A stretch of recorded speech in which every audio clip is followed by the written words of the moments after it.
نحمده ونستعينه ونستغفره ونعوذ بالله من شرور أنفسنا وسيئات أعمالنا من يهده الله فلا مضل له ومن يضلل فلا هادي له وأشهد أن لا إله إلا الله وحده لا شريك له وأشهد أن محمدا عبده ورسوله أرسله بالحق بين يدي الساعة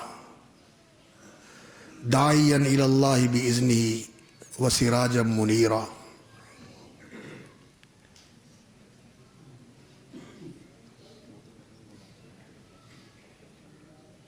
وأشهد أن لا إله إلا الله وحده لا شريك له وأشهد أن محمدا عبده ورسوله أما بعد فإن خير الحديث كتاب الله وخير الهدي هدي محمد صلى الله عليه وسلم وشر الأمور محدثاتها وكل محدثة بدعة وكل بدعة ضلالة وكل ضلالة في النار. أعوذ بالله السميع العليم من الشيطان الرجيم. قال الله تبارك وتعالى: ومن أحسن قولا ممن دعا إلى الله ومن أحسن قولا ممن دعا إلى الله وعمل صالحا وقال إنني من المسلمين ولا تستوي الحسنة ولا السيئة ادفع بالتي هي أحسن فإذا الذي بينك وبينه عداوة كأنه ولي حميم وما يلقاها إلا الذين صبروا وما يلقاها إلا ذو حظ عظيم وإما ينزغنك من الشيطان نزغ فاستعذ بالله إنه هو السميع العليم.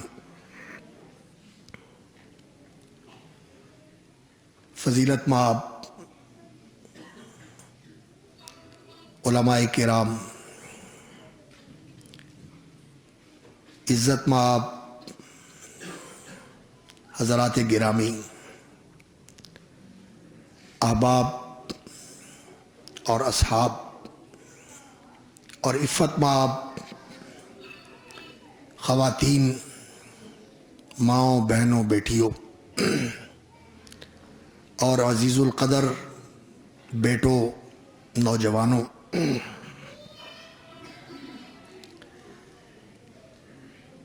یہ بابرکت پروگرام دعوتی، اصلاحی، تربیتی، تعلیمی جو آج مکمل ہو رہا ہے اور یہ اس کی اختتامی نشست ہے، ہم اللہ رب العزت سے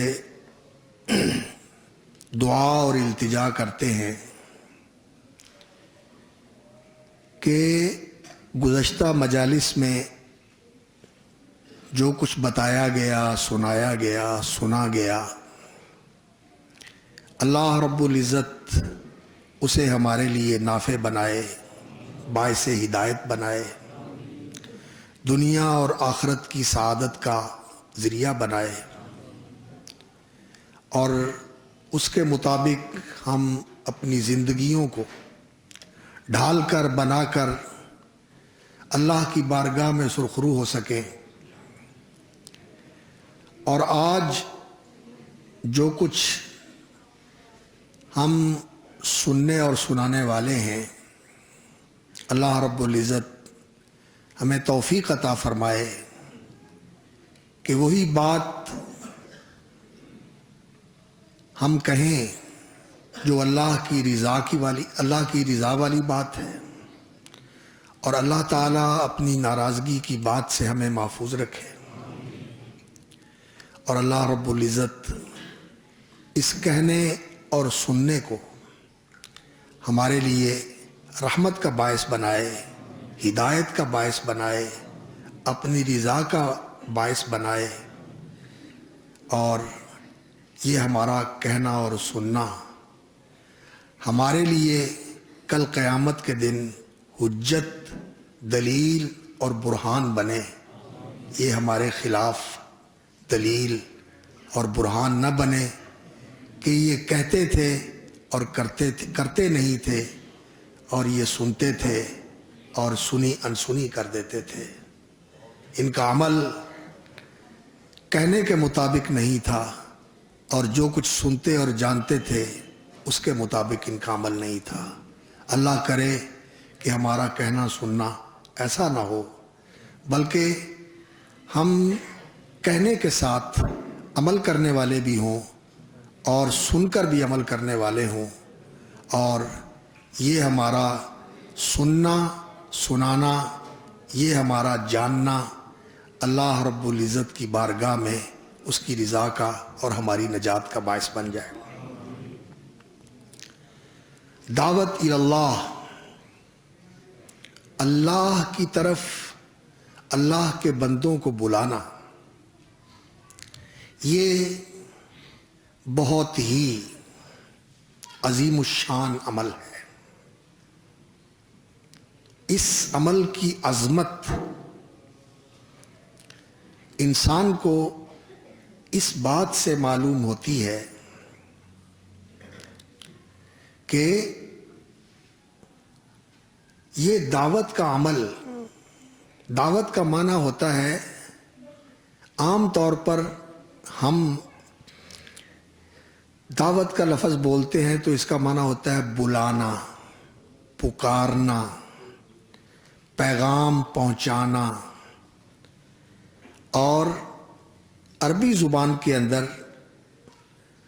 جب دعوت کا لفظ بولا جاتا ہے تو اس کا معنی بلانا، پکارنا، متوجہ کرنا، مائل کرنا، راغب کرنا، کسی چیز کو کسی کے سامنے پیش کر کے اس کو اس کی طرف راغب کرنا، مائل کرنا، اس کی دلچسپی اس کے اندر بڑھانا کہ وہ اس کو قبول کرنے کے لیے تیار ہو جائے، یہ معنی ہوتا ہے دعوت کا۔ تو دعوت کے عمل کی عظمت ہم اس بات سے جان سکتے ہیں کہ یہ ایسا عمل ہے جس کو اللہ رب العزت نے اپنی ذات عالی کی طرف منسوب فرمایا ہے۔ یہ وہ کام ہے جو اللہ رب العزت نے فرمایا کہ وہ اللہ تعالی دعوت دیتے ہیں، جیسا کہ اللہ رب العزت نے قرآن مجید میں فرمایا واللہ یدعو الی الجنۃ والمغفرۃ بإذنہ، اللہ تعالی بندوں کو دعوت دیتے ہیں، یدعو الی الجنہ، جنت کی دعوت دیتے ہیں اللہ رب العزت، والمغفرہ، اور اللہ رب العزت لوگوں کو دعوت دیتے ہیں کہ آؤ اللہ کی بخشش کے دامن میں آ جاؤ، اللہ کی بخشش کے حقدار بن جاؤ۔ اللہ کی بخشش بڑی وسیع ہے، ان ربک واسع المغفرہ، تیرا رب بڑی وسیع بخشش والا ہے، آؤ اس کی بخشش کے سائے میں آ جاؤ، اس کی بخشش کے دامن میں آ جاؤ، تمہارا بیڑا پار ہو جائے گا۔ اللہ رب العزت نے اس دعوت کے عمل کو اپنی ذات عالی کی طرف منسوب کیا ہے، یہ اللہ کا کام ہے، اور یہ وہ کام ہے جس کام کے اوپر اللہ رب العزت نے ان اپنے بندوں کو مقرر فرمایا ہے جن کو اللہ رب العزت نے سارے انسانوں میں سے چن لیا ہے، چوز کر لیا ہے، منتخب کر لیا ہے، برگزیدہ بنا لیا ہے، اور وہ اللہ رب العزت کے چنیدہ اور برگزیدہ لوگ ہیں۔ اللہ رب العزت نے یہ کام انبیاء علیہ الصلاۃ والسلام اور اپنے رسول اعظام کے سپرد کیا۔ یہ سارے کے سارے اللہ کے نبی اور اللہ کے رسول یہ داعی اللہ تھے، اللہ کی طرف دعوت دینے والے تھے۔ اور سب سے آخر میں اللہ تعالیٰ نے جس ہستی کو سارے انسانوں کا سردار بنا کر اور تمام نبیوں اور رسولوں کا امام بنا کر مبعوث فرمایا، اور آپ صلی اللہ علیہ وسلم کو اللہ رب العزت نے اپنے بندوں میں اپنے قرب، اپنی محبت اور اپنی پسندیدگی کا وہ مقام عطا فرمایا ہے جو اور کسی کو نہیں ملا۔ سب سے اونچا مقام اللہ رب العزت کے ہاں مرتبے، شرف، عزت، کرامت، فضیلت کے اعتبار سے محمد الرسول اللہ صلی اللہ علیہ وسلم کا ہے۔ اور اللہ رب العزت نے آپ صلی اللہ علیہ وسلم کو جو دنیا میں بھیجا تو ان کے بارے میں قرآن مجید میں اللہ رب العزت نے ان کا تعارف کروایا، یا ایھا النبی انا ارسلناک شاہدا ومبشرا ونذیرا وداعیا الی اللہ باذنہ وسراجا منیرا۔ یا ایھا النبی، اے نبی، انا ارسلناک، بے شک ہم نے آپ کو بھیجا ہے، آپ ہمارے فرستادہ ہیں، ہمارے بھیجے ہوئے ہیں، ہم نے آپ کو بھیجا ہے۔ اللہ اکبر، شاہدن، گواہی دینے والا بنا کر، حق کی گواہی دینے والے، ومبشرا، اور بشارت دینے والے، دنیا اور آخرت میں بہتری اور بلائی اور کامیابی اور سعادت کی بشارت دینے والے بنا کر، ونذیرا، اور ناکامی اور خسارے سے لوگوں کو خبردار کرنے والے بنا کر کے ناکامی اور نامرادی کا راستہ اختیار نہ کرو، بربادی کا راستہ اختیار نہ کرو۔ انا ارسلناک شاہدا ومبشرا ونذیرا وداعیا الی اللہ، اور آپ کو ہم نے اللہ کی طرف دعوت دینے والا بنا کر بھیجا ہے۔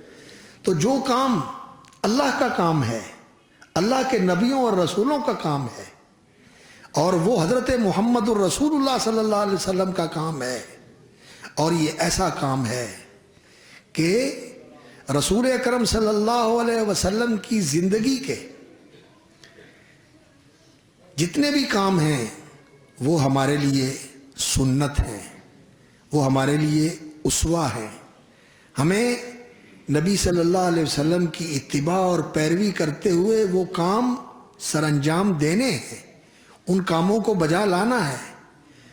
لیکن دعوت کا کام ایسا ہے کہ جو رسول اکرم صلی اللہ علیہ وسلم نے اس دن سے لے کر جس دن اللہ رب العزت نے آپ کے سر پہ رسالت کا تاج سجایا اور سورۃ المدثر کی آیات نازل ہوئیں، اور اللہ رب العزت نے آپ کو مخاطب کر کے فرمایا، بسم اللہ الرحمن الرحیم، یا ایھا المدثر قم فانذر وربک فکبر وثیابک فطہر والرجز فاہجر ولا تمنن تستکثر وَلِرَبِّكَ فَاصْبِرْ۔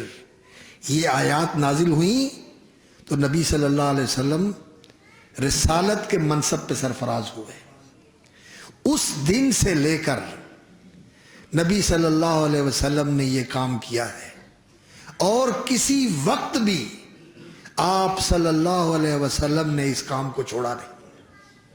آپ صلی اللہ علیہ وسلم پوری زندگی ہر موقع کے اوپر داعی اللہ تھے، اللہ کے دین کی دعوت دینے والے تھے۔ کبھی رسول اکرم صلی اللہ علیہ وسلم کی یہ دعوت زبان کے ساتھ ہوتی تھی، آپ خطاب فرماتے تھے، کبھی آپ صلی اللہ علیہ وسلم قرآن سناتے تھے، کبھی واعظ فرماتے تھے، قرآن کی تشریح کرتے تھے، اور کبھی رسول اکرم صلی اللہ علیہ وسلم نے خطوط لکھے، مکتوبات لکھے، اللہ کا پیغام اللہ کے بندوں تک پہنچایا۔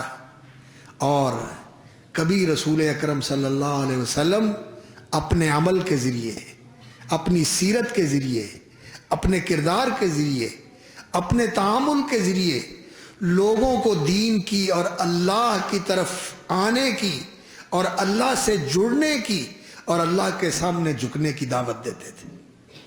پوری زندگی رسول اکرم صلی اللہ علیہ وسلم کا یہ عمل رہا کہ آپ صلی اللہ علیہ وسلم داعی اللہ بن کے جیے، داعی اللہ بن کے رسول اکرم صلی اللہ علیہ وسلم نے زندگی گزاری، قول کے ساتھ، خطوط لکھوا کے، اور اپنے عمل کے ذریعے۔ اور اسی پہ بس نہیں کیا، بلکہ رسول اکرم صلی اللہ علیہ وسلم نے داعی تیار کیے، ان کی تربیت کی، انہیں پڑھایا، سکھایا، ان کا تزکیہ کیا، ان کی تربیت فرمائی، اور پھر ان کو داعی اللہ بنا کر اور دین کے مبلغ بنا کر رسول اکرم صلی اللہ علیہ وسلم نے مختلف علاقوں کے اندر، مختلف قبیلوں کے اندر اور مختلف جہاد کی طرف رسول اکرم صلی اللہ علیہ وسلم نے بھیجا، روانہ کیا۔ آپ صلی اللہ علیہ وسلم کی زندگی کا جو مشن ہے وہ یہی تھا کہ اللہ تعالیٰ نے آپ کو داعی اللہ بنایا تھا، اور آپ صلی اللہ علیہ وسلم نے پوری زندگی دعوت اللہ کے اندر صرف کر دی۔ کتنا عظیم الشان عمل ہے یہ۔ اور آپ جانتے ہیں کہ محمد الرسول اللہ صلی اللہ علیہ وسلم اللہ کے نبی اور آخری نبی ہیں، خاتم النبیین ہیں، ان کے بعد کوئی نبی آنے والا نہیں۔ ان کی ذات گرامی پہ نبوت کا قصر، نبوت کا محل مکمل ہو گیا، اور اللہ کے آخری رسول ہیں۔ آپ کے بعد کوئی رسول آنے والا نہیں۔ اللہ نے آپ کی ذات اقدس پر نبوت اور رسالت کو مکمل فرما دیا، اور آپ کے بعد نبوت اور رسالت کا دروازہ بند کر دیا۔ اور یہ دعوت اللہ کا کام جو پہلے نبی کرتے تھے، اللہ کے رسول کرتے تھے، اب رسول اکرم صلی اللہ علیہ وسلم کے بعد یہ کام اللہ رب العزت نے، یہ نبیوں والا کام، یہ اللہ والا کام، یہ محمد الرسول اللہ صلی اللہ علیہ وسلم والا کام، کون سا؟ دعوت اللہ کا کام اللہ رب العزت نے آپ کی امت کے ذمہ ڈال دیا۔ اب یہ کام تم نے کرنا ہے۔ اصلاً وہ داعی اللہ ہیں جو رسول اکرم صلی اللہ علیہ وسلم کے وارث ہیں۔ رسول اکرم صلی اللہ علیہ وسلم کے وارث کون ہیں؟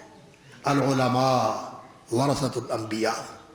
فرمایا نبیوں نے جائیدادوں کی اور مال و زر کی اور بادشاہتوں کی وراثت نہیں چھوڑی، اللہ کے نبیوں نے جو وراثت چھوڑی ہے وہ علم کی وراثت ہے۔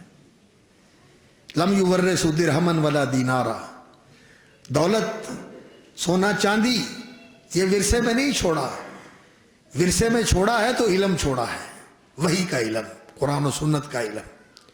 اور جس کو یہ وراثت ملی اس سے بڑا خوش نصیب اور اس سے بڑا نیک بخت اور اس سے بڑا ظفر مند اور اس سے بڑا بلند بخت اور کوئی نہیں۔ اور یہ لوگ علماء ہیں جن کو رسول اکرم صلی اللہ علیہ وسلم کا یہ ورثہ ملا ہے۔ اصلاً رسول اکرم صلی اللہ علیہ وسلم کے بعد یہ دعوت اللہ کا کام ان علماء کا کام ہے، انہوں نے اس فریضے کو سر انجام دینا ہے۔ لیکن رسول اکرم صلی اللہ علیہ وسلم کو اللہ رب العزت نے داعی بنایا تھا، اور آپ صلی اللہ علیہ وسلم کے وزراء کے طور پر، رفقاء کے طور پر، اصحاب کے طور پر اللہ رب العزت نے جن حضرات کو منتخب فرمایا تھا، حضرت عبداللہ ابن مسعود رضی اللہ تعالیٰ عنہ بیان کرتے ہیں کہ اللہ رب العزت نے اپنے بندوں کے دلوں کو دیکھا، اللہ اکبر، تو سب سے پاکیزہ اور سب سے مزکا اور سب سے مصفا اور سب سے افضل اور اشرف دل محمد الرسول اللہ صلی اللہ علیہ وسلم کا دیکھا۔ اللہ نے انہیں اس مقام کے لیے چن لیا کہ سارے بندوں میں سب سے بڑھ کر اللہ کے پیارے بندے حضرت محمد الرسول اللہ صلی اللہ علیہ وسلم، اور پھر ان کے بعد دوسرے نبی اور دوسرے رسول ہیں۔ اور پھر اللہ رب العزت نے اپنے بندوں کے دلوں کو دیکھا تو ان میں نبیوں اور رسولوں کے بعد سب سے بہتر دل ان لوگوں کے دیکھے جو رسول اکرم صلی اللہ علیہ وسلم کی صحابیت کے شرف سے مشرف ہوئے۔ اللہ نے ان کو منتخب کر کے اپنے پیغمبر کا ساتھی اور ان کا وزیر بنا دیا، ان کا معاون اور مددگار بنا دیا۔ اور یہ رسول اکرم صلی اللہ علیہ وسلم کے ایسے ساتھی تھے، انسانیت کی تاریخ پر نظر رکھنے والے لوگوں نے یہ بات کہی ہے۔ وہ کہتے ہیں کہ پوری انسانی تاریخ کے اندر اللہ کے رسول، اللہ کے نبی، یہ سب سے اعلیٰ مقام رکھنے والے ہیں، اور ان کے بعد پھر نبیوں کے پیروکار ہیں، لیکن نبیوں کے پیروکاروں کے اندر، نبیوں کے ساتھیوں کے اندر، نبیوں پر ایمان لانے والوں کے اندر سب سے اعلیٰ اور اشرف مقام اصحاب محمد الرسول اللہ صلی اللہ علیہ وسلم ورضی اللہ عنہم اجمعین، ان کا مقام۔ یہ وہ انسانی گروہ ہے کہ جس کی پوری انسانی تاریخ کے اندر مثال نہیں ملتی۔ اللہ نے ان کو چن لیا اور یہ نبی صلی اللہ علیہ وسلم کے اس مشن کے ساتھی بن گئے۔ یہ رسول اکرم صلی اللہ علیہ وسلم کے ایسے معاون و مددگار بن گئے۔ آپ دیکھیں، رسول اکرم صلی اللہ علیہ وسلم کی شریک زندگی حضرت خدیجہ رضی اللہ تعالی عنہا تھی۔ جب اللہ کے رسول صلی اللہ علیہ وسلم تھوڑے پریشان تھے اور گھر میں تشریف لائے، اور آپ صلی اللہ علیہ وسلم اس بات سے گھبرائے ہوئے تھے کہ یہ کیسی ذمہ داری میرے اوپر ڈالی گئی ہے، میں اس سے عہدہ برا ہو سکوں گا یا پتہ نہیں میرے ساتھ کیا ہو جائے گا، تو وہ نبی صلی اللہ علیہ وسلم کی ڈھارس بندھاتی ہیں، آپ کا حوصلہ بڑھاتی ہیں، اور آپ کو کہتی ہیں کہ آپ کا کردار، آپ کا رویہ، آپ کا سلوک، آپ کا لوگوں کے ساتھ برتاؤ ایسا ہے کہ ایسا برتاؤ رکھنے والا کبھی اللہ تعالیٰ اس کو بے یار و مددگار نہیں چھوڑتا، اللہ تعالیٰ اس کو نیچا نہیں ہونے دیتا۔ کلا واللہ لا یخزیک اللہ ابدا، اللہ تعالیٰ آپ کو نیچا کر دے گا، اللہ رب العزت آپ کو تنہا چھوڑ دے گا، کبھی نہیں ہو سکتا۔ آپ کا تو اتنا اونچا کردار ہے، آپ لوگوں کا سہارا بنتے ہیں، لوگوں کی مدد کرتے ہیں۔ وہ نبی صلی اللہ علیہ وسلم کا سہارا بن گئی، ڈھارس بندھائی۔ اور دوسرے حضرت علی رضی اللہ تعالیٰ عنہ تھے، جو بچوں میں نبی صلی اللہ علیہ وسلم کے زیر کفالت تھے اور آپ صلی اللہ علیہ وسلم کے زیر تربیت تھے۔ وہ مسلمان ہوئے، وہ آپ کے ساتھی بن گئے، اور آپ کے دوستوں میں حضرت ابوبکر صدیق رضی اللہ تعالیٰ عنہ تھے، جو نبی صلی اللہ علیہ وسلم کے عمر میں بھی قریب تھے، کچھ زیادہ فرق نہیں تھا، 2-2.5 سال کا فرق تھا، لیکن نبی صلی اللہ علیہ وسلم کے ساتھ ان کی یگانگت اور آپ صلی اللہ علیہ وسلم کے ساتھ ان کی سنگت اور ان کی رفاقت بہت دلی رفاقت تھی، تو وہ نبی صلی اللہ علیہ وسلم کے ساتھی بن گئے۔ اور ساتھی بننے کے بعد نبی صلی اللہ علیہ وسلم کو اللہ رب العزت نے کس ذمہ داری پہ کھڑا کیا؟ داعیا الی اللہ، اللہ کی طرف دعوت دینے والا بنا کر۔ ابو بکر نبی صلی اللہ علیہ وسلم کے ساتھی بنتے ہیں، اور پہلے لوگ جو رسول اکرم صلی اللہ علیہ وسلم پر ایمان لانے والے ہیں، حضرت طلحہ، حضرت زبیر، حضرت عثمان ابن عفان، یہ وہ لوگ ہیں جو ابو بکر کی محنت سے آ کے رسول اکرم صلی اللہ علیہ وسلم کے ہاتھ پہ بیعت کرتے ہیں اور نبی صلی اللہ علیہ وسلم کے ایسے ساتھی بنتے ہیں، اور پھر نبی صلی اللہ علیہ وسلم کی دعوت کے آپ کے ایسے وزیر بنے، ایسے مشیر بنے، ایسے رفیق بنے، ایسے جانثار بنے، ایسے وفادار بنے، اور اس طرح رسول اکرم صلی اللہ علیہ وسلم کا ساتھ دینے والے بنے۔ اللہ اکبر، کہ رسول اکرم صلی اللہ علیہ وسلم کی شخصیت کا پورا عکس ابو بکر کے اندر اتر گیا، اور ابو بکر کی سیرت وہی تھی جو رسول اکرم صلی اللہ علیہ وسلم کی سیرت تھی۔ صدیق تھے، اس امت کے صدیق تھے۔ صدیق وہ ہوتا ہے جو پیغمبر کی سیرت کو پوری طرح اپنے اندر جذب کر لیتا ہے۔ رسول اکرم صلی اللہ علیہ وسلم کی سیرت کا مرقع حضرت خدیجہ رضی اللہ تعالی عنہا نے پیش کیا تھا، جب نبی صلی اللہ علیہ وسلم گھبرائے ہوئے گھر میں آئے تھے، اور ابن الدغنہ یہ مکے کا ایک غیر مسلم تھا۔ جب حضرت ابو بکر دل برداشتہ ہو کر مکے سے ہجرت کر گئے تو اس راستے میں ملا، تو اس نے کہا کہ ابو بکر کہاں جا رہے ہیں؟ کہنے لگے تیری قوم کے لوگ مجھے یہاں جینے نہیں دیتے اور مجھے میرے دین کے اوپر عمل نہیں کرنے دیتے، مکہ چھوڑ کے جا رہا ہوں۔ تو اس نے کہا، اور وہی الفاظ دہرائے جو حضرت خدیجہ نے رسول اکرم صلی اللہ علیہ وسلم کے لیے کہے تھے۔ ابن الدغنہ جو مخالف تھا دینی اعتبار سے ابو بکر کی سیرت کے، وہی خصائص اور وہی اعمال ذکر کرتا ہے کہ آپ تو سچ بولتے ہیں، امانت دار ہیں، غریبوں اور مسکینوں کی مدد کرتے ہیں اور مہمانداری کرتے ہیں، آپ مکہ چھوڑ کے چلے جائیں تو مکہ تو آپ کے بعد ایسے شخص سے محروم ہو جائے گا، یہ مکے کی محرومی ہوگی۔ تو رسول اکرم صلی اللہ علیہ وسلم کی سیرت کا پورا عکس حضرت ابو بکر رضی اللہ تعالیٰ عنہ کی سیرت کے اندر تھا، اور حضرت ابو بکر رسول اکرم صلی اللہ علیہ وسلم کے بعد ان کے ساتھ پوری زندگی اس دعوت کے عمل میں شریک رہے، اور آپ کے صحابہ نے بھی یہی کام کیا، اور اللہ رب العزت نے آپ صلی اللہ علیہ وسلم کی امت کو اس کام کے لیے کھڑا کیا۔ یہ دعوت اللہ کا کام، اور اللہ رب العزت نے اس کام کی فضیلت اس طرح بیان فرمائی ہے، جو آیت آپ نے نماز میں بھی سنی، محترم حافظ صاحب نے بھی ان آیات کی تلاوت کی، اور میں نے بھی اپنی گفتگو کے آغاز میں یہ آیت تلاوت کی ہے، یہ آیات تلاوت کی ہیں۔ اللہ رب العزت فرماتے ہیں وَمَنْ أَحْسَنُ قَوْلًا مِمَّنْ دَعَا إِلَى اللَّهِ، کون ہوگا کہ اس کی بات اس سے اچھی ہو؟ کس سے؟ مِمَّنْ دَعَا إِلَى اللَّهِ، جو اللہ کی طرف دعوت دینے والا ہے، جو اللہ کی طرف بلانے والا ہے، اس کی بات سب سے اچھی بات ہے، جو اللہ کی طرف اللہ کے بندوں کو بلاتا ہے، باقی ساری باتیں اس سے کم تر ہیں۔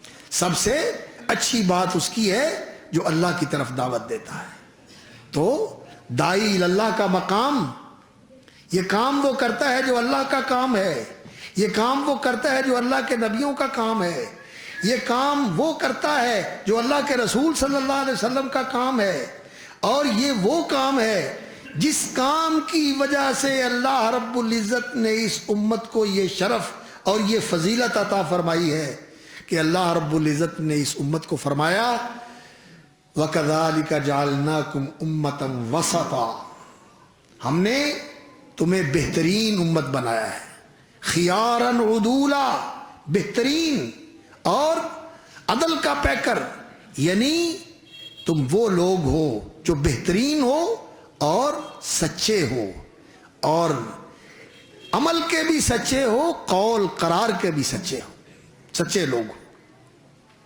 اور دوسرے مقام پہ یہ سورۃ البقرہ ہے، اور دوسرے مقام پہ سورہ آل عمران کے اندر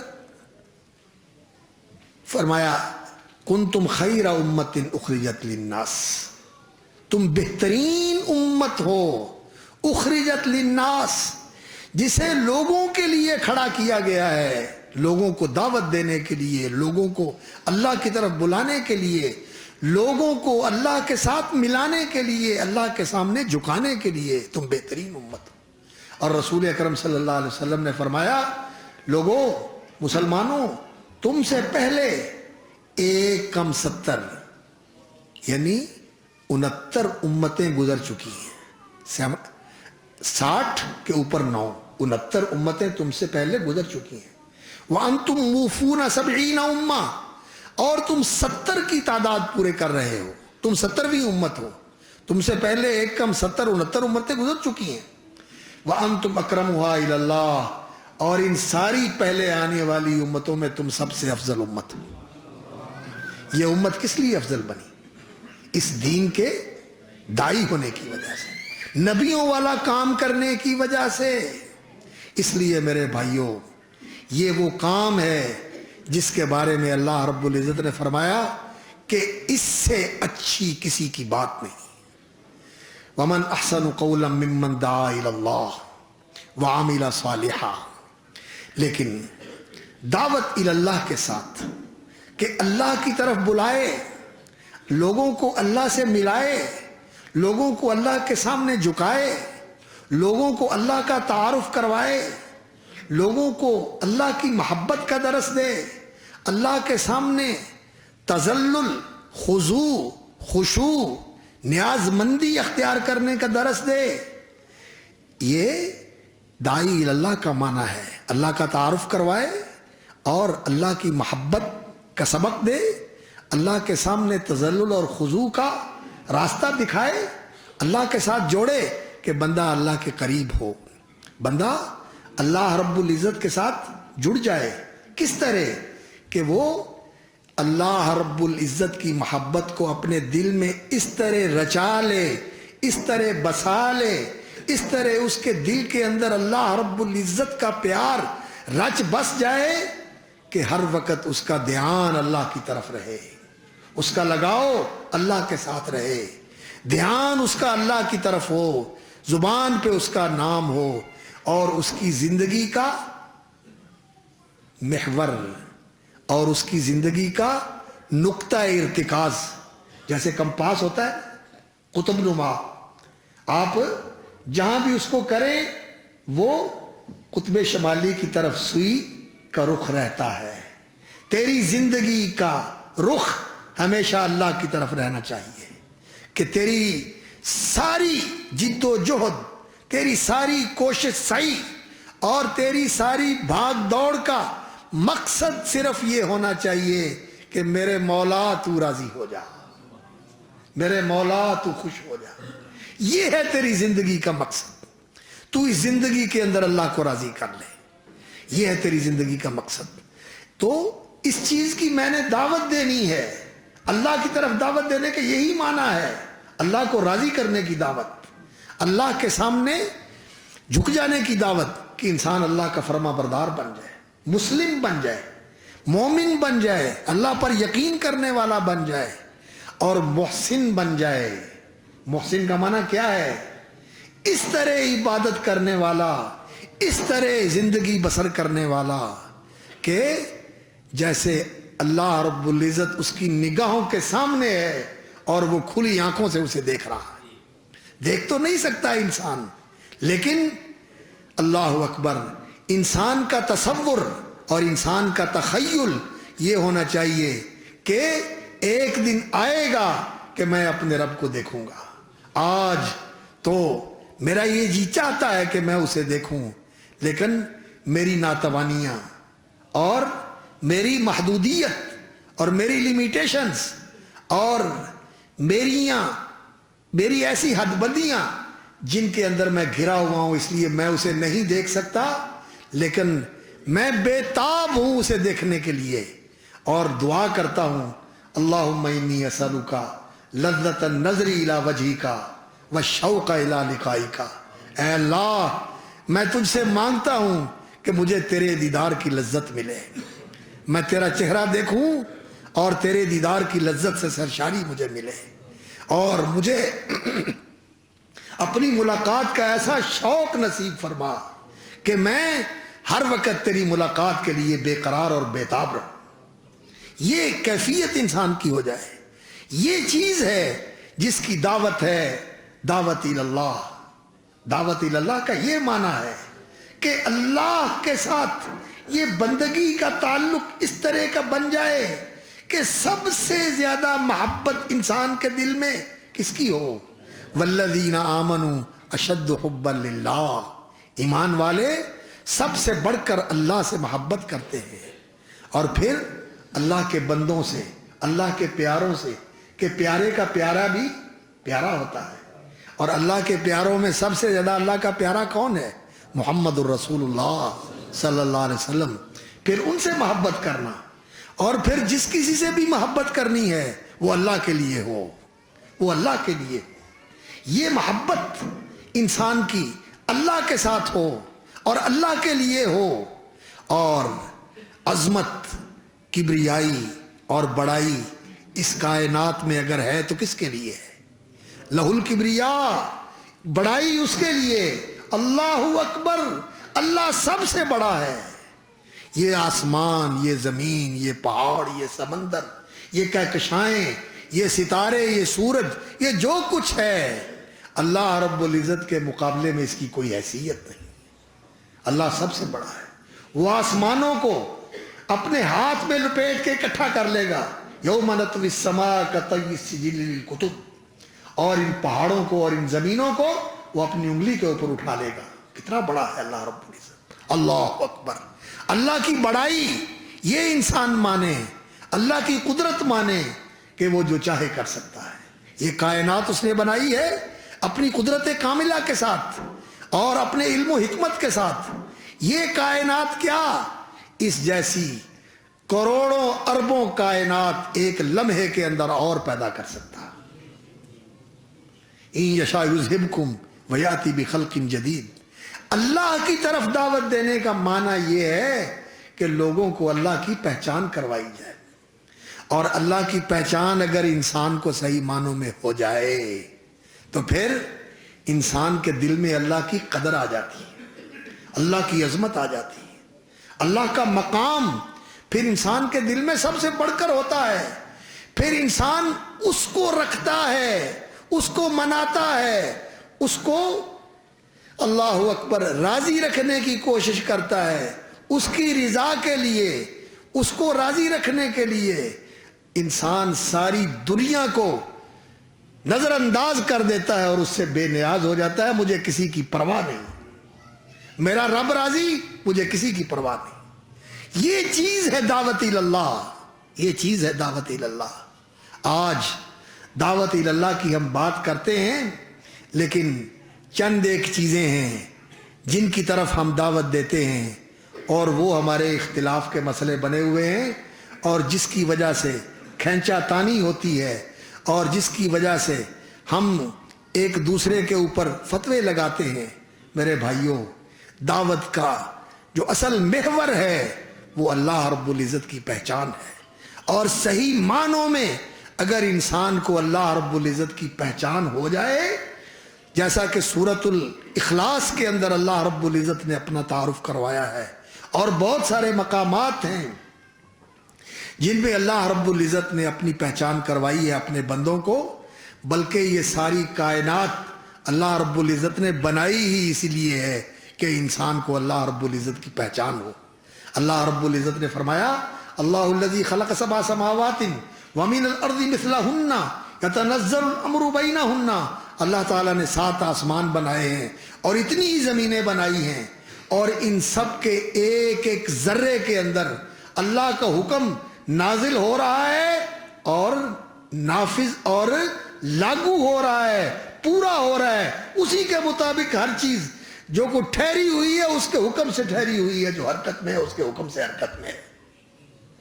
یہ سب کچھ کیوں ہے؟ لِتَعْلَمُوا أَنَّ اللَّهَ عَلَى كُلِّ شَيْءٍ قَدِيرٌ وَأَنَّ اللَّهَ قَدْ أَحَاطَ بِكُلِّ شَيْءٍ عِلْمًا، تاکہ تم پہ پتہ چلے کہ اس کائنات کو بنانے والا، اس کو چلانے والا، اس کو سنبھالنے والا، اس کو کنٹرول کرنے والا عَلَى كُلِّ شَيْءٍ قَدِيرٌ، بڑی قدرت والا ہے، بڑی پاور والا ہے، بڑی طاقت والا ہے۔ وَقَدْ أَحَاطَ بِكُلِّ شَيْءٍ عِلْمًا، اور اسے ہر چیز کا علم ہے، وہ بنا کے اس سے بے خبر نہیں ہے، بلکہ ہر چیز کی دیکھ بھال کر رہا ہے، اس کو سنبھال رہا ہے، اس کو سنبھال رہا ہے، اس کو تھامے ہوئے ہے، اس کے سنبھالنے سے سب کچھ سنبھلا ہوا ہے۔ اگر وہ چھوڑ دے تو کون سنبھالنے والا ہے؟ ان اللہ یمسک السماوات والارض ان تزولا، آسمان و زمین کو اس نے سنبھالا ہوا ہے. وَلَئِنْ زَالَتَا، اگر وہ چھوڑ دے تو کون سنبھال سکتا ہے اسے؟ کون سنبھال سکتا ہے؟ اللہ اکبر. یہ میرے اللہ کے سسٹم ہے جو سارے اس نے بنائے ہوئے ہیں. یہ اللہ کی پہچان انسان کو ہو جائے صحیح معنوں میں جیسے قرآن نے کروائی ہے، تو پھر کوئی عقل مند، کوئی ہوش و حواس رکھنے والا، کوئی دانش و بینش رکھنے والا انسان ایسا نہیں کر سکتا کہ وہ کسی بھی مخلوق کے بارے میں یہ سوچے، یہ جانے کہ کوئی خدا کا ہمسر ہو سکتا ہے، کوئی خدا کا برابر ہو سکتا ہے. یہ جو لوگ ایسی باتیں کرتے ہیں کہ خدا کا برابر بنا دیتے ہیں، بلکہ خدا سے برتر بنا دیتے ہیں، کہتے ہیں کہ وہ اس سے بڑھ کر ہیں. کہنے والے ایسی باتیں کر جاتے ہیں کہ وہ توڑ دے یہ جوڑ دے، وہ حکم کرے یہ موڑ دے. ایسی باتیں کرتے ہیں، نادانی کی باتیں، جہالت کی باتیں. اور اللہ نے قرآن مجید میں یہ بات کہی بطور شکایت کے کہی، وما قدر اللہ حق قدرہ، لوگوں نے اللہ کی قدر نہیں کی. ما لکم لا ترجون للہ وقارا، اور تمہیں کیا ہے کہ تم اللہ کی عظمت، اس کی بڑائی، اس کا تمہیں خیال نہیں ہے کہ وہ کتنا بڑا ہے، وہ کیسا بے نیاز ہے. تم اس کو ایسا بنا دیتے ہو جیسے مخلوق ہوتی ہے، بلکہ مخلوق سے بھی نیچے کر دیتے ہو، مخلوق کو اسے بڑھا دیتے، مخلوق کو اس کا برابر اور ہمسر بنا دیتے. اللہ اکبر. ذالکم اللہ ربکم، اللہ رب العزت نے سورۃ الانعام میں، سورہ مومن میں اور بھی کئی مقامات کے اوپر اپنا بڑا تفصیلی تعارف کروایا. یہ مضمون ایسا ہے کہ کسی ایک وقت میں اور کسی ایک محاضرے میں بیان نہیں ہو سکتا، بہت وسیع مضمون ہے. اللہ رب العزت نے اپنا تعارف کروا کے فرمایا ذالکم اللہ ربکم، سورہ یونس کے اندر، سورۃ الانعام کے اندر، سورہ مومن کے اندر 24ویں پارے میں. لوگوں یہ ہے تمہارا رب، انا توفکون، اور تمہاری عقل کہاں کھو جاتی، اسے چھوڑ کے کہاں بھاگتے، کہاں بھاگتے ہو؟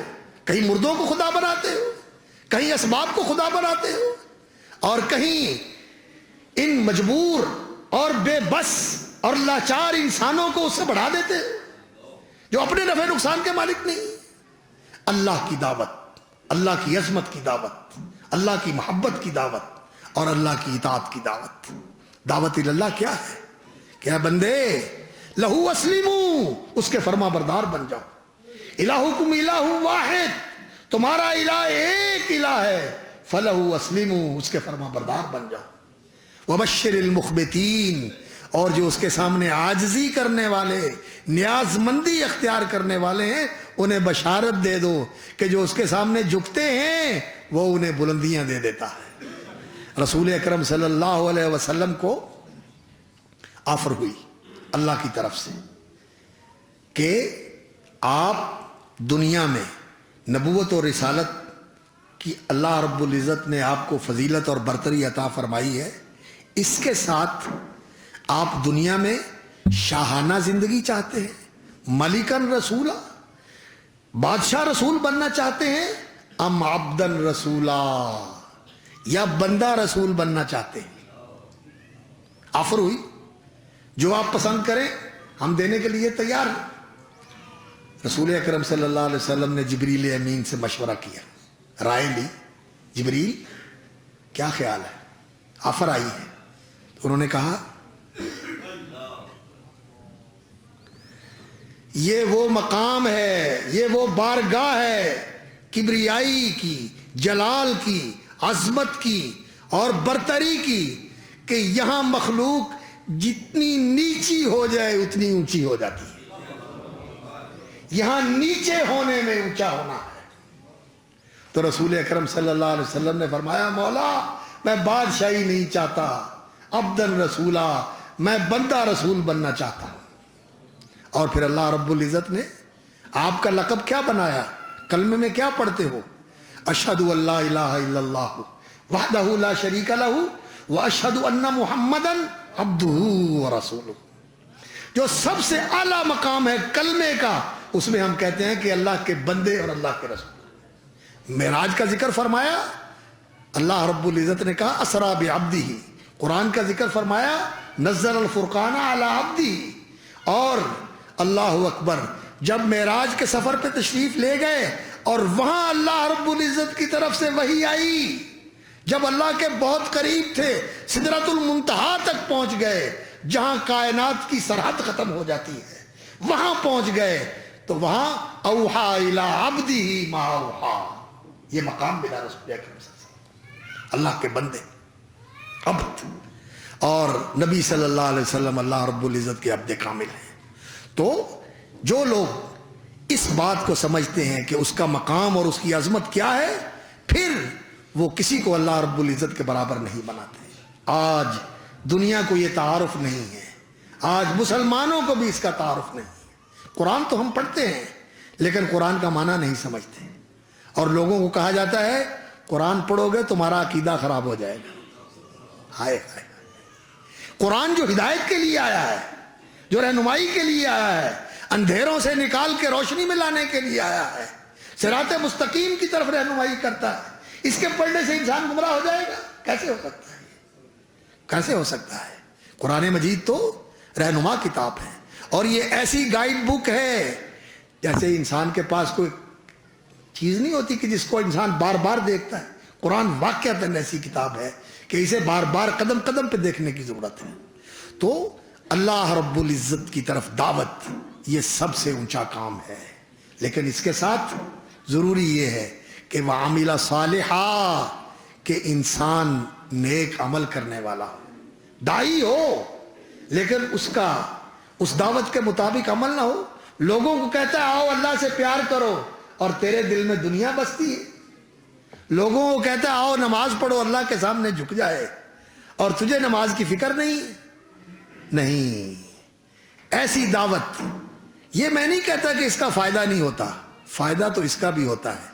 کسی دن تو آخر انسان کو شرم آ جاتی ہے کہ میں لوگوں کو کہتا ہوں خود بھی تو کر لوں، میں روکتا نہیں ہوں، لیکن دعوت وہ مؤثر ہوتی ہے کہ جو انسان اللہ اکبر دعوت دیتا ہے اس کے اوپر پہلے عمل کرتا ہو۔ رسول اکرم صلی اللہ علیہ وسلم کا یہی طریقہ تھا۔ آپ صلی اللہ علیہ وسلم کو اللہ رب العزت نے کہا قل ان صلاتی و نسکی و قل اننی ہدانی ربی الی صراط مستقیم دینا قیما ملت ابراہیم حنیفا وما کان من المشرکین قل ان صلاتی و نسکی و محیای و مماتی للہ رب العالمین لا شریک لہ وبذالک امرت۔ یہ پورے دین کی دعوت ان آیات کے اندر آ گئی ہے، اور فرمایا وَأَنَا أَوَّلُ الْمُسْلِمِينَ، میں سب سے پہلے فرما بردار بننے والا، سب سے پہلے میں فرما بردار، اور مَا أُرِيدُ أَنْ أُخَالِفَكُمْ إِلَىٰ مَا أَنْهَاكُمْ عَنْهُ إِنْ أَتَّبِعُ إِلَّا مَا يُوحَىٰ إِلَيَّ۔ حضرت شعیب علیہ السلام نے بھی یہ کہا تھا کہ میں جس چیز سے تمہیں روکتا ہوں میں خود اس کا ارتکاب کروں، ایسا کبھی نہیں ہو سکتا۔ تو نبی صلی اللہ علیہ وسلم نے بھی یہی کہا تھا کہ جو میری طرف وہی کیا جاتا ہے میں اسی کی پیروی کرتا ہوں، میں اسی کی پیروی کرتا ہوں۔ تو داعی اللہ کے لیے یہ ضروری ہے کہ عامل صالحہ، وہ نیک عمل کرنے والا۔ اور نیک عمل کون سا ہوتا ہے؟ ایک بات پلے باندھ لیں، نیک عمل وہ ہوتا ہے جو اللہ کی رضا کے لیے کیا جائے، جو اللہ کی رضا کے لیے کیا جائے، اور محمد الرسول اللہ صلی اللہ علیہ وسلم کے طریقے اور سنت کے مطابق کیا جائے۔ اگر اللہ کی رضا کے لیے نہیں تو جان بھی دے دو کوئی قیمت نہیں، سارا مال لٹا دو کوئی قیمت نہیں، ساری زندگی مسند درس پہ بیٹھ کے ممبر پہ بیٹھ کے جمعے پڑھا دو کوئی قیمت نہیں اگر اللہ کی رضا مقصود نہیں ہے۔ اور اگر رسول اکرم صلی اللہ علیہ وسلم کی سنت کے مطابق نہیں ہے تو پھر کتنی تمہاری نیت پاکیزہ کیوں نہ ہو، اللہ کے ہاں اس کی بھی کوئی قیمت نہیں۔ عمل صالحہ، نیک عمل کرے، اللہ کے لیے خالص ہو اور نبی صلی اللہ علیہ وسلم کی سنت کے مطابق ہو۔ وقال اننی من المسلمین، اور پھر یہ دعوت دینے والا اپنے آپ کو یہ کہے کہ مسلمانوں میں سے میں ایک ہوں۔ اننی من المسلمین، داعی اللہ بن کے کوئی آدمی اپنے لیے کسی تمیز، امتیاز، کسی خصوصیت اور کسی ایسی چیز کا طلبگار ہو کہ میرے لیے کوئی خصوصی مقام اور مرتبہ ہونا چاہیے، نہیں، داعی اللہ کو مسلمانوں میں سے ایک ہونا چاہیے، تواضع، اور مسلمانوں میں سے ایک ہونا۔ رسول اکرم صلی اللہ علیہ وسلم حالانکہ سب سے افضل اور اعلیٰ، اشرف اور برتر تھے، لیکن رسول اکرم صلی اللہ علیہ وسلم صحابہ میں بیٹھے ہوتے تھے تو آنے والا پوچھتا تھا ایکم محمد، محمد صلی اللہ علیہ وسلم کون ہے؟ صحابہ کے ساتھ بیٹھے، اور رسول اکرم صلی اللہ علیہ وسلم اللہ اکبر صحابہ کے ساتھ چلتے ہیں، کوئی دائیں چل رہا ہے، کوئی بائیں چل رہا ہے، کوئی آگے ہے، کوئی پیچھے ہے، نبی صلی اللہ علیہ وسلم ان کے ساتھ چل رہے ہیں۔ اور جب مسجد نبوی کی تعمیر کا موقع آیا تو صحابہ بھی پتھر اٹھا کے لا رہے ہیں اور اللہ کے رسول بھی ان کے ساتھ پتھر اٹھا کے لا رہے ہیں۔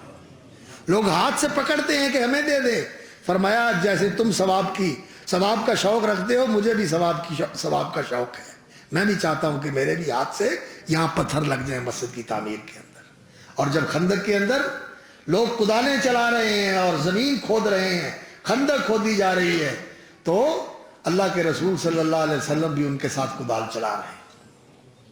اور جب ایک آدمی آ کے کہتا ہے کہ اللہ کے رسول بھوک سے نڈال ہوں اور میں نے پتھر باندھا ہوا ہے پیٹ کے اوپر کہ کمر دوری نہ ہو جائے، فرمایا تم نے ایک باندھا ہوا ہے، محمد نے 2 باندھے ہوئے صلی اللہ علیہ وسلم۔ یہ ہے اننی من المسلمین، میں مسلمانوں میں سے ایک ہوں۔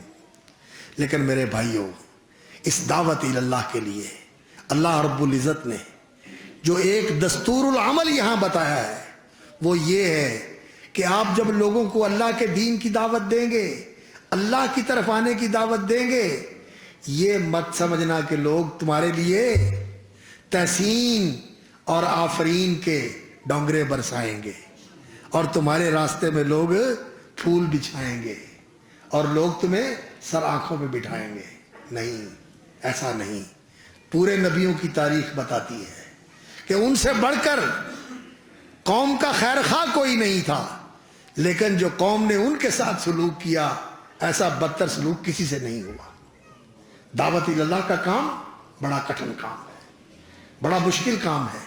جن کی آپ بہتری کے لیے پریشان ہوتے ہیں، جن کی بھلائی کے لیے آپ ان کے پاس جاتے ہیں، وہی آپ کو اپنا بدخواہ سمجھتے ہیں، وہی آپ کی دل آزاری کرتے ہیں، بلکہ دشنام ترازی سے بھی باز نہیں آتے، بلکہ کبھی کبھی تو ایسا بھی ہوتا ہے کہ پتھر بھی مار دیتے ہیں، لہو لہان بھی کر دیتے ہیں۔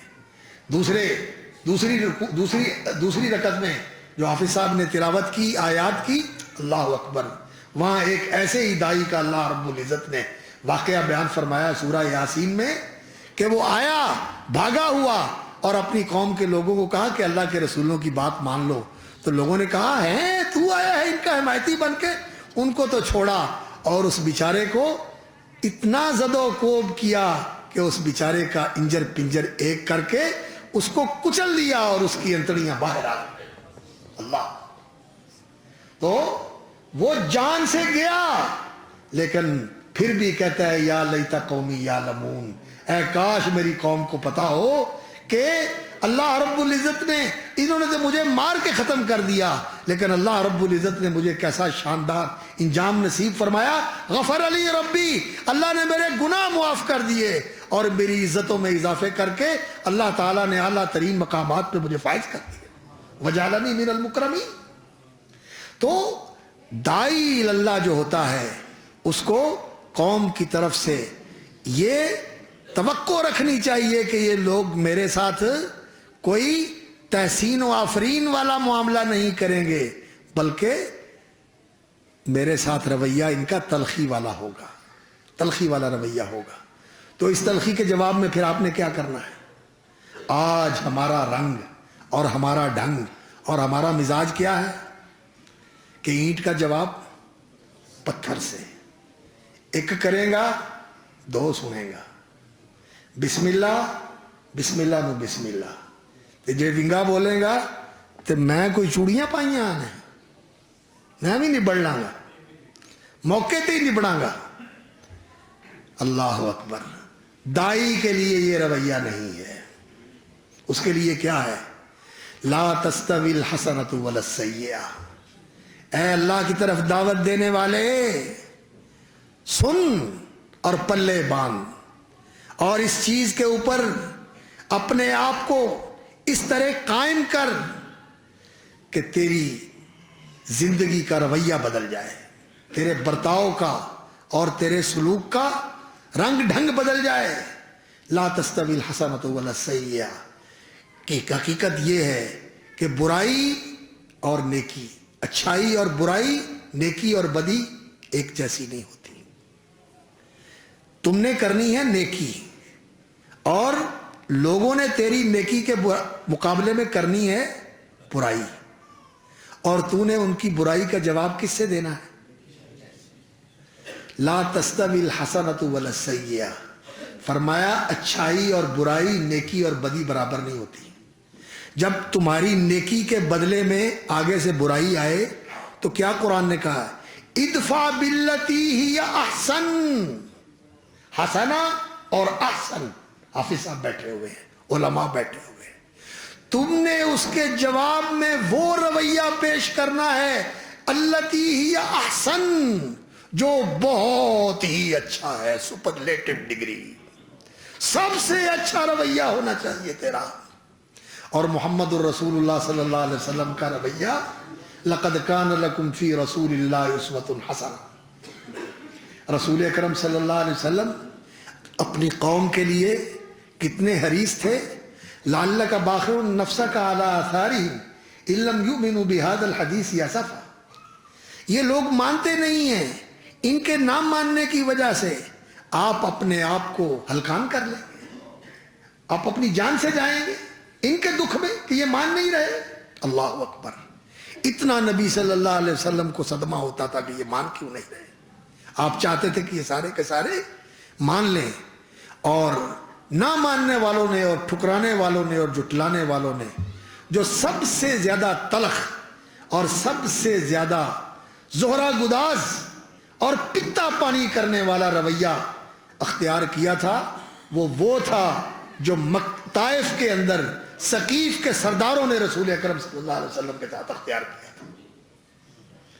حضرت عائشہ صدیقہ رضی اللہ تعالی عنہا نے پوچھا، میرے آقا، میرے سرتاج، آپ کی زندگی میں احد سے زیادہ صدمے والا اور احد سے زیادہ اندوہگین اور غم انگیز کوئی موقع آیا جب آپ خود بھی زخمی ہو گئے، سر میں بھی زخم آیا، رخسار پہ بھی زخم آیا، دانت بھی شہید ہو گیا، اور چچا اسد اللہ و اسد رسولہ ہی، اللہ کا شیر اور اللہ کے رسول کا شیر قربان ہو گیا، 70 صحابہ شہید ہو گئے، اور بڑے بڑے قیمتی صحابہ، بڑے بڑے جانثار اور فداکار صحابہ، کوئی اس سے بڑا سخت دن بھی آیا؟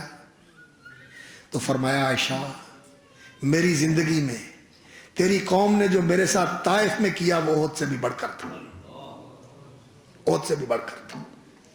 اللہ کے رسول صلی اللہ علیہ وسلم گئے، سواری نہیں، بغیر سواری کے پیدل سفر کیا، پہاڑی سفر پیدل کیا، سواری کوئی نہیں ہے، اور جوتا گھس گیا، سفر کرتے ہوئے جوتا گھس گیا، اور انہوں نے جو جواب دیا بہت ہی توہین آمیز، بہت ہی ناروا اور نازیبا، بلکہ بہت ہی زیادہ نعوذ باللہ اس طرح کا تھا جس سے نبی صلی اللہ علیہ وسلم کا دل دکھا، اور پھر اسی پہ بس نہیں کیا۔ اللہ اکبر، اوباشوں کو اور اس طرح کے لڑکوں کو جو آوارہ ہوتے ہیں، اللہ کے رسول صلی اللہ علیہ وسلم کے پیچھے لگا دیا، کوئی آوازیں کستا ہے، کوئی دھکے دیتا ہے، کوئی پتھر پھینکتا ہے، کوئی کس طرح کرتا ہے، کوئی کس طرح کرتا ہے، اور اللہ کے رسول صلی اللہ علیہ وسلم، اندازہ تو کریں ذرا اس بات کا، اس طرح گلیوں اور بازاروں کے اندر آپ صلی اللہ علیہ وسلم کے ساتھ سلوک کیا جا رہا ہے۔ اللہ اکبر، نبی صلی اللہ علیہ وسلم کا خون بہ رہا ہے، جوتوں کے ساتھ خون بہ کے جوتے چپک جاتے ہیں، آپ نڈھال ہو جاتے ہیں، اور ایک باغ کے دروازے کی چوکھٹ کے اوپر بیٹھ جاتے ہیں سستانے کے لیے، دم لینے کے لیے۔ کچھ دیر کے بعد آپ کی طبیعت بحال ہوتی ہے، اور وہ مکے کے ایک سردار کا باغ تھا، اس کو بھی ترس آ گیا، اس نے اپنے غلام کو کچھ انگور دے کے کچھ پانی دے کے بھیجا کہ جاؤ ان کو پانی پلاؤ اور انگور کھلاؤ. کچھ پانی پیا, کچھ انگور کھائے, کچھ توانائی بحال ہوئی. تو اس سے پوچھا کہ تم کون ہو؟ تو اس نے کہا کہ میں, نام بتایا, کیا نام تھا؟ عداس, میرا نام عداس ہے اور میں نینوا کا رہنے والا ہوں. یہ عراق کا شہر نینوا ہے, وہاں کا رہنے والا ہوں. فرمایا تم وہاں کے رہنے والے ہو جہاں سے میرا بھائی یونس تھا؟ کہنے لگے ہیں آپ یونس کے بھائی ہیں, یونس تو اللہ کے نبی تھے. فرمایا ہاں میں اس کا بھائی ہوں. اس نے ہاتھ چھوڑ دیے. وہ کہنے لگا لو اس پہ بھی جادو چل گیا, محمد صلی اللہ علیہ وسلم, محمد صلی اللہ علیہ وسلم کا جادو چل گیا. خیر, رسول اکرم صلی اللہ علیہ وسلم وہاں سے اٹھے, طائف سے واپس ہوئے, آپ کا دل بھرا ہوا ہے. وہ جو طائف سے واپسی کی دعا ہے مجموع الزوائد میں بھی ذکر کی ہے اور سیرت ابن ہشام میں بھی ذکر کی ہے. اس کے جو الفاظ ہیں سچی بات ہے, ایسے الفاظ ہیں کہ آج بھی انسان پڑھتا ہے تو دل پگھل جاتا ہے. اللہ کو مخاطب کر کے کہتے ہیں مولا کن کے سپرد کر دیا تو نے مجھے؟ دشمنوں کے سپرد کر دیا جو مجھے دھکے دے رہے ہیں, مجھے پتھر مار رہے ہیں. ان بیگانوں کے سپرد کر دیا جنہوں نے آنکھیں ماتھے پہ رکھی ہوئی ہیں, میرے ساتھ بات کرنے کے لیے روادار نہیں ہے. یا اللہ میرے ساتھ یہ ہو رہا ہے کہ میرے پاس سواری نہیں ہے, مجھے اس چیز کا تانا دیا جا رہا ہے اور لوگ میری بے قدری کر رہے ہیں اس طرح کہ سارے شہر کے لفنگے اور لونڈے میرے پیچھے لگے ہوئے. میں کہاں جاؤں؟ تیری بارگاہ میں شکوہ کرتا ہوں. اللہ اکبر, عرش ہل گیا, لرزہ طاری ہو گیا پوری کائنات کے اوپر. اللہ رب العزت کی بارگاہ سے ملک الجبال کو حکم, آؤ جاؤ میرے بندے کے پاس پہنچو اور پوچھو ان سے وہ کیا چاہتے ہیں, جو چاہتے ہیں فوراً تعبیر کرو. آئے, آ کے جبریل امین کے ساتھ آئے. جبریل امین نے کہا السلام علیکم, آپ کی دعا سنی گئی اور یہ ملک الجبال آئے ہیں, آپ انہیں فرمائیں جو آپ چاہتے ہیں, ابھی اس کی تعمیر. اندازہ کیجیے, دل بھرا ہوا, دکھی ہے. یہ ہے داعی اللہ, یہ ہمارے لیے اسوہ, یہ ہمارے لیے نمونہ, ان کی پیروی ہم نے کرنی ہے. اللہ اکبر. ملک الجبال کہتا ہے کہ آپ مجھے حکم کریں, اتبق علیہم الاخشبین, یہ مکے والے, یہ طائف والے پہاڑوں کے درمیان میں ان کو پیس کے سرما بنا دوں, قیمہ کر دوں, ان کی بستی کا نام و نشان مٹا دوں. ایک اشارہ کریں ابھی ختم ہو جائیں گے. رسول اکرم صلی اللہ علیہ وسلم نے کیا کہا؟ میں نہیں, میں ان کی تباہی نہیں مانگتا, میں ان کی ہدایت کی دعا کرتا ہوں. اور اگر ان کی ہدایت مقدر نہیں ہے تو شاید ان کی نسلوں میں ہدایت یافتہ لوگ پیدا ہو جائیں. اللہ تعالیٰ ان کو ہدایت دے, میں ان کی تباہی کی دعا نہیں کرتا. یہ ہے ادفع باللتی احسن. اس لیے میرے بھائیوں, جو داعی اللہ ہے اس نے کیا کرنا ہے؟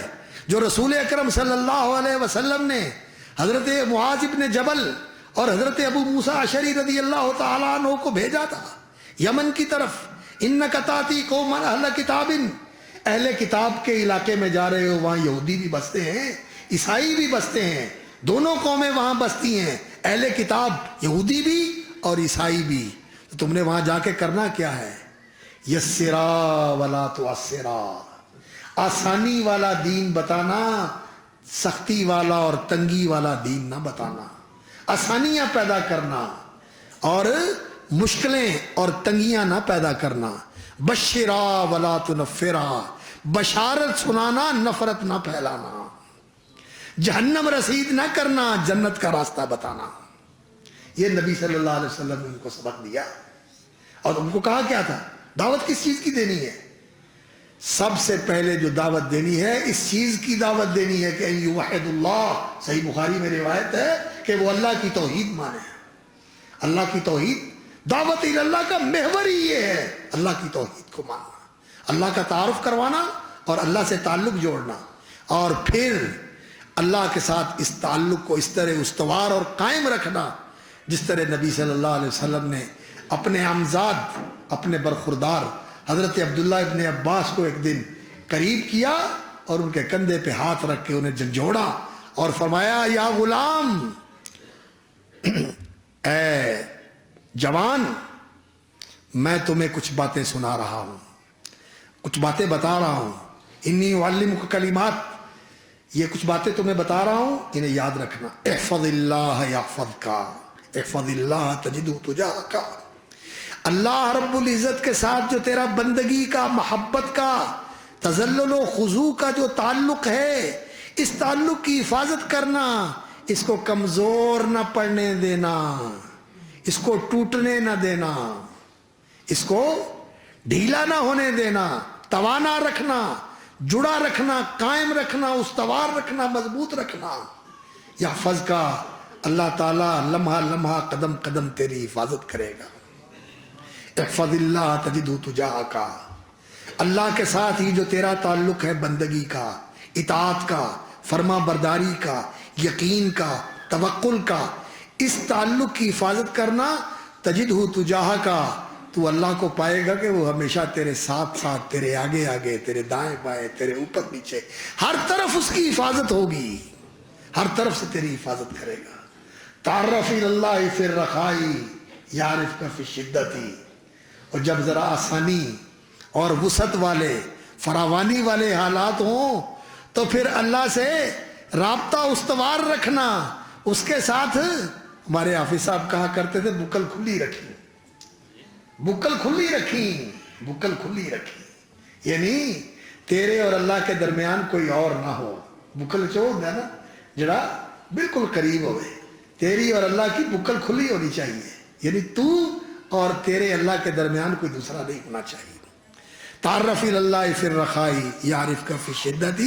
پھر تنگی میں وہ تجھے پہچانے گا، تجھے بے یار و مددگار نہیں چھوڑے گا. یہ ہے اللہ کی دعوت، اور اس کے لیے نیک عمل کرنا اور اپنے آپ کو مسلمانوں میں سے ایک سمجھنا. اور یہ دعوت دیتے ہوئے لوگوں کا رویہ بڑا تلخ ہوتا ہے. لوگ بے ادبی بھی کرتے ہیں، گستاخی بھی کرتے ہیں، بدتمیزی بھی کرتے ہیں، زیادتی بھی کرتے ہیں، گالیاں بھی دیتے ہیں، بہتان بھی لگاتے ہیں، دھکے بھی مارتے ہیں، اٹھا کے باہر بھی پھینک دیتے ہیں. لیکن آپ نے ان کے جواب میں صبر کرنا ہے، صبر کرنا ہے، صبر کرنا ہے. سورۃ النحل کے آخر میں، 14ویں سپارے کے آخر میں، جہاں اللہ تعالیٰ نے دعوت کا دستور العمل بیان فرمایا، وہاں کیا کہا؟ وَاصْبِرْ وَمَا صَبْرُكَ إِلَّا بِاللَّهِ. صبر کر، صبر اللہ کی توفیق سے ہی ہوتا ہے. اور ایک مقام پہ فرمایا فَاصْبِرْ كَمَا صَبَرَ أُولُو الْعَزْمِ مِنَ الرُّسُلِ. اس لیے میرے بھائیوں، آج دعوت اللہ کی ضرورت ہے. آج لوگ اللہ کو بھولے ہوئے ہیں. وہ جو مسلمان دنیا میں کتنے ہیں؟ کوئی کہتا ہے 150 کروڑ، زیادہ سے زیادہ لوگ کہتے ہیں 170 کروڑ کے قریب مسلمان. 1 ارب 70 کروڑ مسلمان ہیں دنیا کے اندر. اور ان مسلمانوں میں کتنے ہیں جن کا اللہ کے ساتھ تعارف ہے، اللہ کے ساتھ تعلق ہے؟ ذرا نکلیں ہم باہر. ساری جگہیں آباد ہیں، مسجدیں ویران ہیں، مسجدیں ویران ہیں، شرک کے اڈے آباد ہیں، توحید کے مراکز بے آباد ہیں. ضرورت ہے ان لوگوں کو اللہ کی پہچان کروانے کی، اللہ کے ساتھ جوڑنے کی، اللہ کے سامنے جھکانے کی. اللہ اکبر. اور باقی جو دنیا ہے 7 ارب انسانوں میں سے یہ 2.25 ارب مسلمان ہیں، باقی سارے اللہ رب العزت سے دور ہیں. ان کو اللہ کے ساتھ جوڑنا ہے، اللہ کے سامنے جھکانا ہے، ان تک اللہ کا پیغام پہنچانا ہے. یہ دعوت اللہ ہے، یہ ہماری ذمہ داری تھی. ہم تو خود اللہ سے دور چلے گئے، اللہ کو بھول گئے. ہم نے کسی کو کیا دعوت دینی تھی؟ دعوت دینے والے سوئے ہوئے ہیں، دعوت دینے والے غافل ہیں. اور اسی نیند، غفلت کی نیند کی وجہ سے، اس نیند کی وجہ سے اللہ اکبر، سکراتان، ایک جہالت کی مدہوشی اور ایک غفلت کی مدہوشی، اس نے ہمیں بے سود کیا ہوا ہے، اس نے ہمیں غافل کیا ہوا ہے. اور اس کی وجہ سے ہم اس زوال کا، اس انحطاط کا، اس ادبار کا اور اس تنزل کا شکار ہیں کہ ہم نیچے سے نیچے ہی جا رہے ہیں. اور جب تک ہم اس کام کے لیے کھڑے نہیں ہوں گے، جو دعوت اللہ کا کام اللہ نے ہمارے ذمہ لگایا تھا، اور جو سب سے اونچا کام ہے، جو اس امت کا سب سے اولین کام ہے کہ یہ امت وَلْتَكُمْ مِنْكُمْ أُمَّةٌ يَدْعُونَ إِلَى الْخَيْرِ يَأْمُرُونَ بِالْمَعْرُوفِ وَيَنْهَوْنَ عَنِ الْمُنْكَرِ وَأُولَٰئِكَ هُمُ الْمُفْلِحُونَ. اور أَلَا إِنَّ حِزْبَ اللَّهِ هُمُ الْمُفْلِحُونَ، اور أَلَا إِنَّ حِزْبَ اللَّهِ هُمُ الْغَالِبُونَ. جب امت یہ دعوت اللہ کا کام کرے گی تو یہ امت المفلحون ہوگی، اور یہ المفلحون ہی الغالبون ہوں گے، اور ساری دنیا اللہ ان کے قدموں میں ڈال دے گا۔ لیکن جب تک یہ کام نہیں کرتے اور جو کچھ مرضی آپ کرتے رہیں، دعوت اللہ کے کام کے بغیر مسلمانوں کا عروج نہیں ہو سکتا، مسلمانوں کو اقبال نہیں مل سکتا، مسلمان فاتح اور ظفر مند نہیں ہو سکتے۔ ان کی ظفر مندی کا طریقہ کیا ہے؟ کونوا انصار اللہ، کونوا انصار اللہ، اللہ کے مددگار بن جاؤ۔ اور اللہ جس کا تم اگر اللہ کے مددگار بن جاؤ گے تو اللہ کا وعدہ کیا ہے؟ وَلَيَنْصُرَنَّ اللَّهُ مَن يَنْصُرُهُ، اللہ اس کی مدد کرے گا جو اللہ کی مدد کرتا ہے۔ اللہ کی مدد کیا ہے؟ اللہ کے دین کے داعی بن جاؤ۔ جیسے عیسیٰ علیہ السلام نے کہا تھا اپنے ساتھیوں کو جو ان کے فرستادہ تھے، ان کے بھیجے ہوئے رسول ہوتے تھے، داعی بن کر جاتے تھے، الحواریون، عیسیٰ علیہ السلام کے یہ حواری، یہ ان کے فرستادہ بھیجے ہوئے مبلغ ہوتے تھے جو جا کے دعوت کا کام کرتے تھے۔ تو جس طرح انہوں نے عیسیٰ علیہ السلام کے پیغام کو پہنچایا تھا، اسی طرح نبی صلی اللہ علیہ وسلم نے اس امت کو حجۃ الوداع میں یہ کہا تھا، الا فلیبلغ الشاہد الغائب، میں نے تو اللہ کا پیغام تم تک پہنچا دیا ہے، اور تم 2.25 ارب ہو، اور باقی 7 میں سے 2.25 نکال دیں، باقی کتنے رہ جائیں گے؟ 5.25 ارب انسانوں کی ذمہ داری دعوت اللہ کی تمہارے سر کے اوپر ہے۔ میں، حافظ صاحب، شہر کے علماء یہ کام نہیں کر سکتے۔ یہ آپ کی شرکت ضروری ہے، آپ کی مشارکت ضروری ہے، آپ کا دست و بازو بننا ضروری ہے، جیسے نبی صلی اللہ علیہ وسلم کے صحابہ بنے تھے، تب یہ کام ہوگا۔ اور یہ دعوت زبان کے ساتھ بھی ہے، تحریر کے ساتھ بھی ہے، تعلیم کے ساتھ بھی ہے، اور سب سے بڑی دعوت، سب سے مؤثر دعوت، سب سے زوردار دعوت وہ ہے جو تیرے عمل کو دیکھ کے لوگوں کو ملتی ہے۔ اپنے عمل کے ساتھ داعی اور مبلغ بنو۔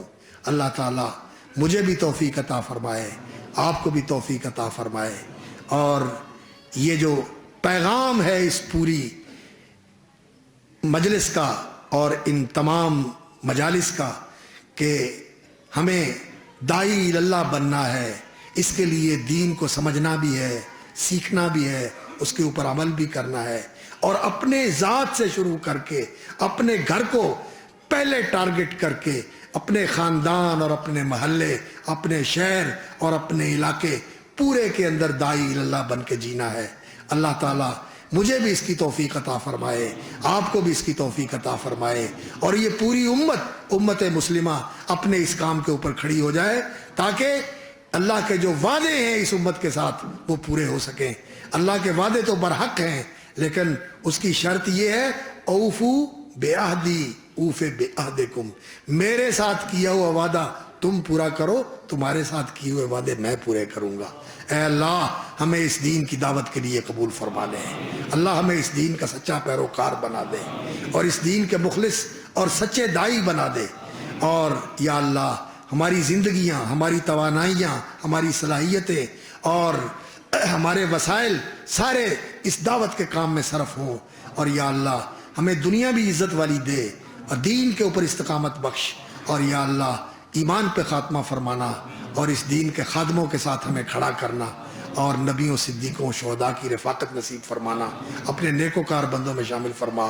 سبحان ربک رب العزت عما یصفون وسلام علی المرسلین والحمد للہ رب العالمین۔